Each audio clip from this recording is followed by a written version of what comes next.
Good morning, students. In this session, let us learn about Wole Soyinka, a Nigerian poet. As you know, Nigeria is a nation, an African nation. It was under the European control, or it was colonized by the Europeans. So, they fought for independence and got independence in the year 1960. And Nigeria became a federal republic in the year 1963. So Nigeria had so many regional languages. Quite naturally, English became the official language. Besides English, they used their own regional language along with the English. So there are two official languages in each and every state. One is quite naturally English and another one is the regional language. Wole Soyinka tried to decolonize Nigeria. After independence, he tried to decolonize. Decolonizing means freeing Nigeria from the clutches of the European administration, European culture, and way of life and other things. And he is the prominent writer, one of the very important writers in Nigeria. And he received a Nobel Prize for Literature in the year 1984. And he is the first one from Africa to receive Nobel Prize.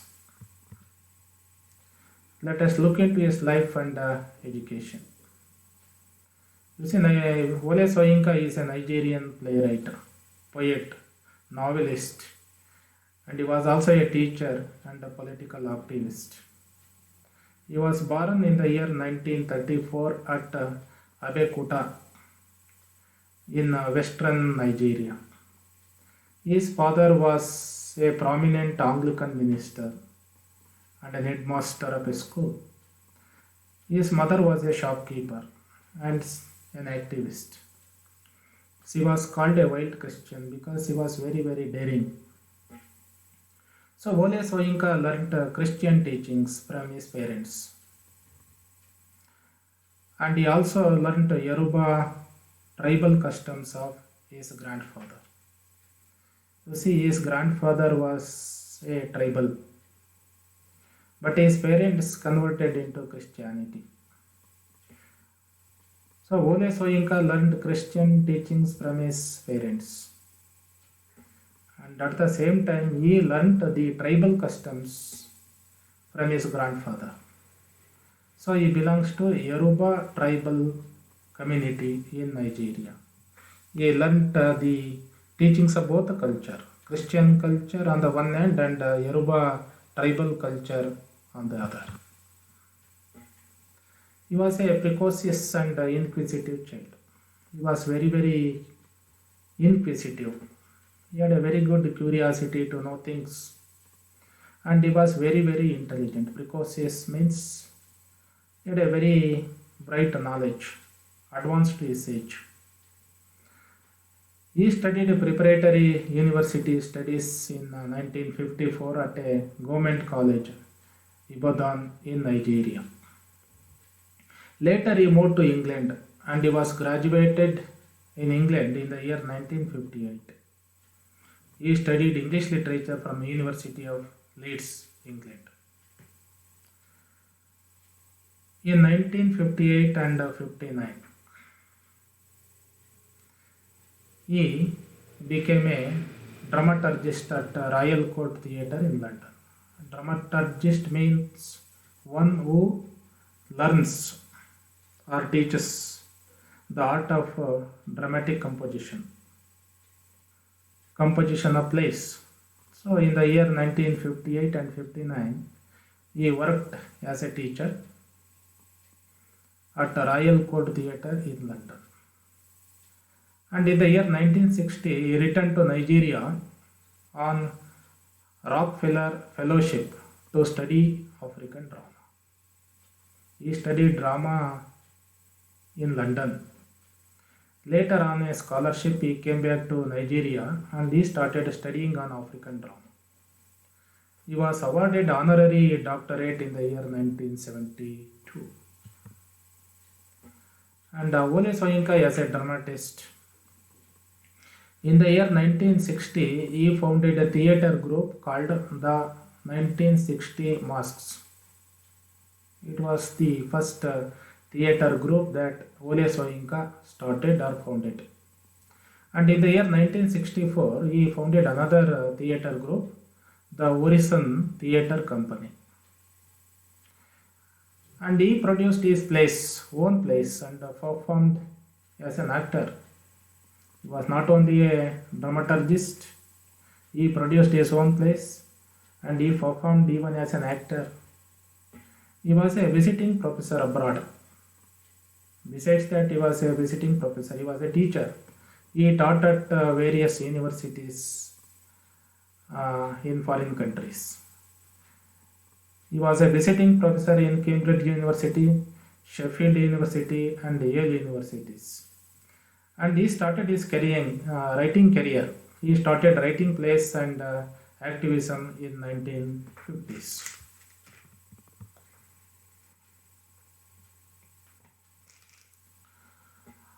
And he wrote two superb comedies.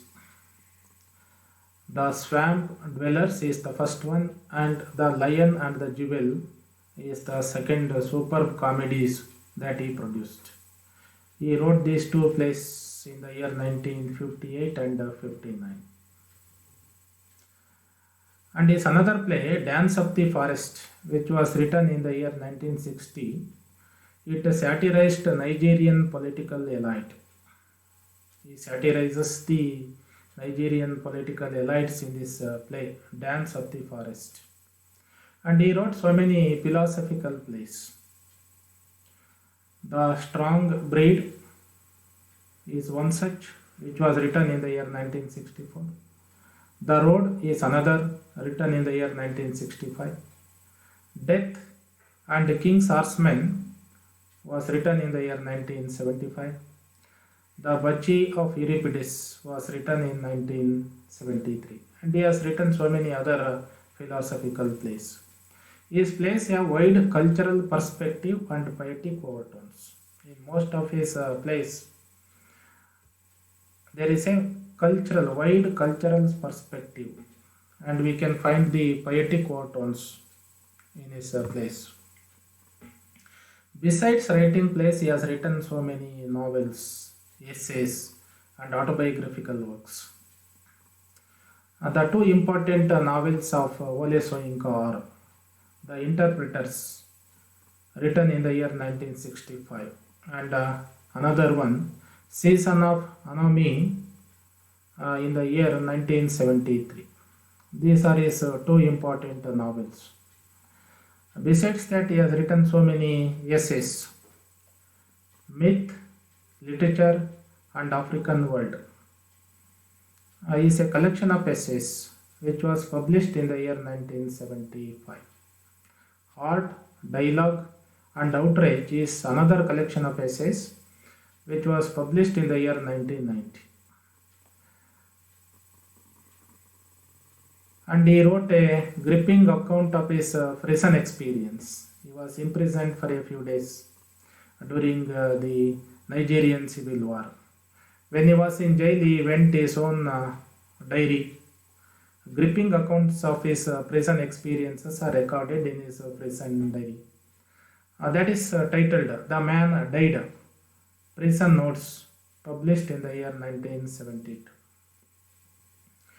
And in the year 1981, he wrote Ake, a memoir about his childhood days. It is an autobiographical work of Ole Soyinka. So he tried his hand in various literary forms like plays, novels, essays, and some autobiographical works. Besides that, he has written so many poems. His first published poem is Telephone Conversation. In this poem, he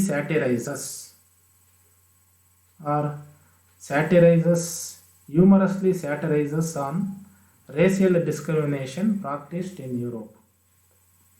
And his other two poems, The Immigrant and My Next Door Neighbor, were published in the magazine called Black Orpheus.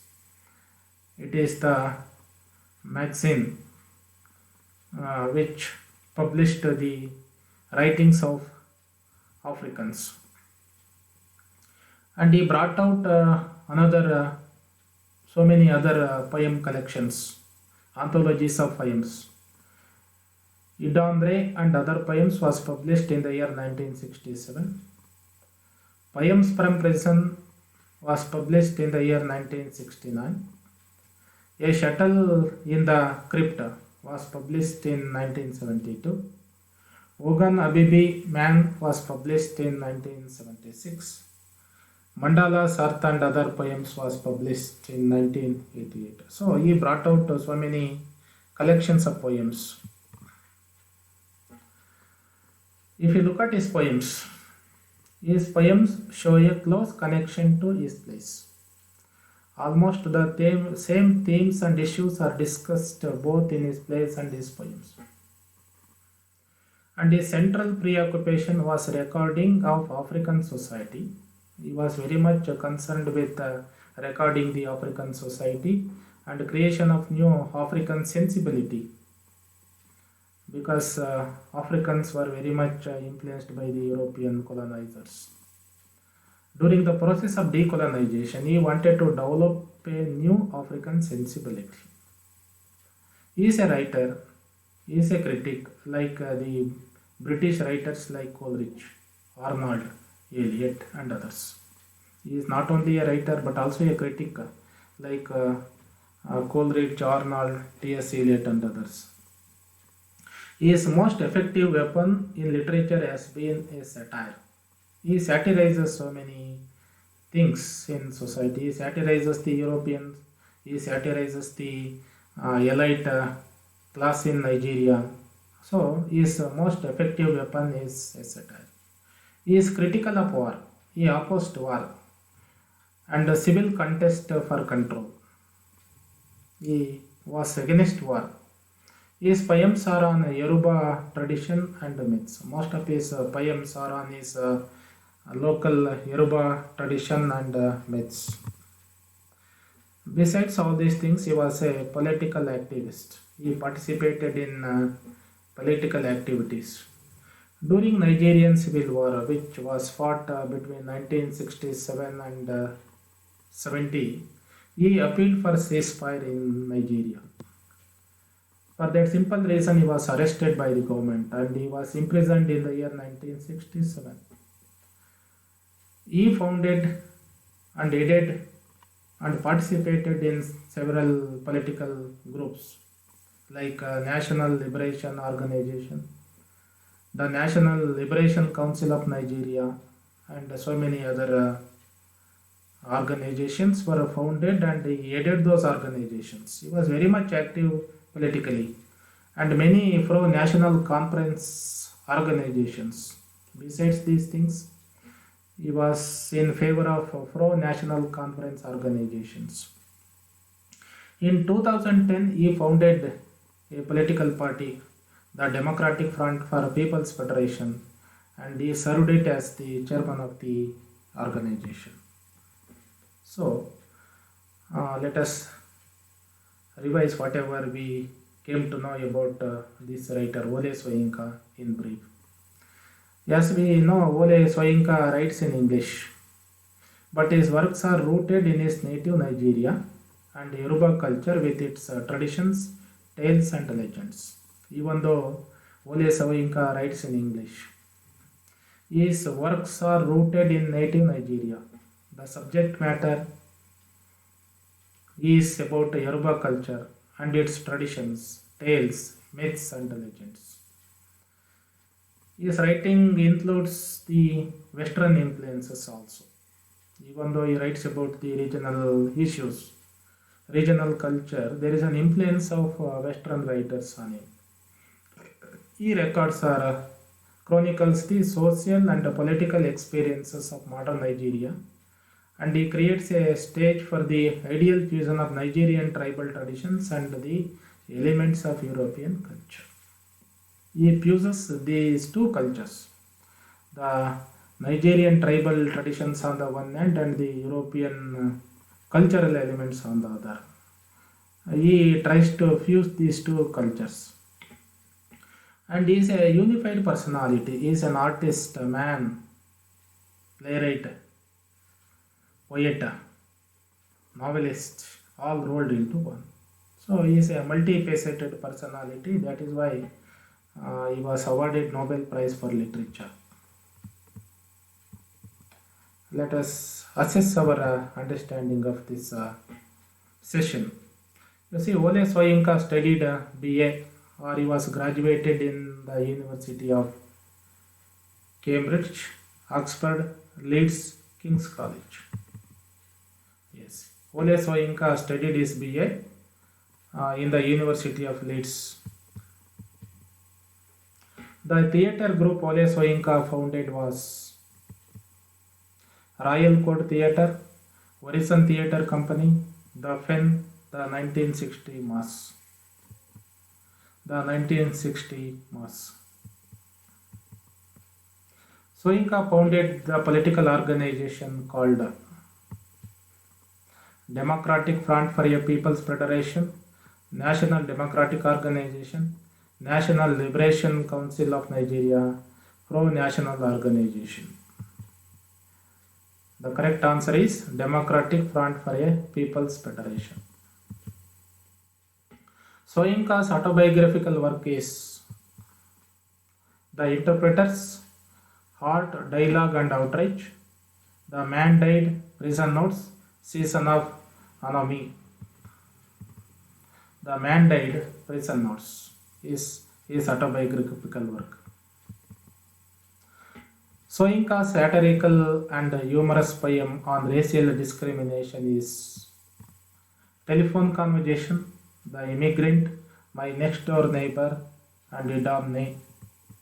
Telephone Conversation is his satirical and humorous poem on racial discrimination. Thank you for listening.